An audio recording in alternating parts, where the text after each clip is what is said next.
Big Sur, with Highway 1 completely open for the first time in 17 months after Caltrans opened the scenic coastal road through Mud Creek following a massive landslide last year, business began to pick up over the weekend.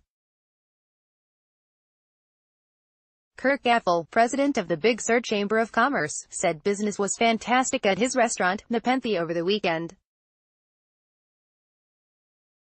"We immediately bounced back to normal business levels," he said. "Start your day with the news you need from the Bay Area and beyond. Sign up for our new Morning Report weekday newsletter." As he headed back from the Highway 1 ribbon-cutting in Ragged Point on Friday, Gaffel said it was quite evident how much traffic had picked up with vehicles coming in from the south of Big Sur. The road opening was already changing traffic levels, he said. While Gaffel said it was like a switch was flipped back on for Nepenthe over the weekend, he said it will likely take longer for hotels and campgrounds to catch up. "I suspect there's going to be more of a lag time for the reservation systems to catch up with people who now realize that they can come up in a more convenient manner from Southern California." Rick Aldinger, treasurer of the Big Sur Chamber of Commerce and general manager of the Big Sur River Inn, said only time will tell if business levels will return to normal for the remainder of the season. "Weekends have been pretty good the last 4 to 6 weeks, so for me the proof will be in what happens midweek," Aldinger said. "I know Wednesday and Thursday last week were a couple of the slowest days we've had in a little while." Ironically, Highway 1 reopened Wednesday, 14 months after the largest landslide ever on the Big Sur coast dumped more than 6 million cubic yards over Highway 1. A new roadway was built on top of a massive landslide that covered Highway 1 with 35 to 40 feet of dirt and rocks. Aldinger said he doesn't expect a huge difference in business right away.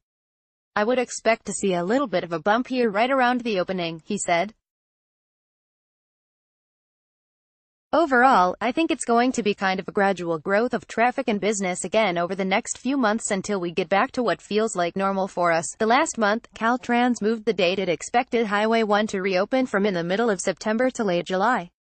"Based on that, I would imagine that a lot of people made their alternate plans for the summer, realizing the highway wasn't going to be open," Aldinger said. "It opened on somewhat short notice, which I'm not complaining about at all, but it's my guess a lot of people made their alternate plans." Gaffel and Aldinger said they are hopeful the gradual increase will pick up by September, when Caltrans previously estimated Highway 1 would reopen, as people who made reservations previously come into the area. "If we were talking about a normal summer, most of the hotels, motels and campgrounds would have been booked months ago through to Labor Day," Gaffel said. The Big Sur area received monumental amounts of rain in the winter of 2016-2017. Parts of the Santa Lucia Range above Big Sur received upwards of 28 inches of rain in a week in January 2017. Big Sur received 1,150% of its normal rain that February. A landslide led to the failure of the Pfeiffer Canyon Bridge in February 2017. A new bridge opened October 2017. With the likelihood of El Niño conditions increasing for next winter, Aldinger said he's hoping any potential storms don't hit the area hard enough to cause any future closures of Highway 1 or Big Sur businesses. "We all hope for a good winter," he said. Tommy Wright can be reached at 831-726-4375.